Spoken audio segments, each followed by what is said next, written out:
पद्मिनी भर्त्रे आयुरारोग्यदायिने हर्षवल्ली निवासाय सूर्यदेवं तव सुप्रभातम् उत्तिष्ठोत्तिष्ठ चायेश उत्तिष्ठ उषयोज्ज्वल उत्तिष्ठ पद्मिनी कान्त लोकानां मङ्गलं कुरु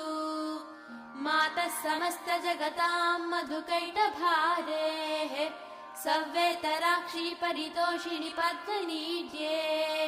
नाथानुबद्ध भुवनावनबद्ध दीक्षे प्रत्यक्ष दैवतरमे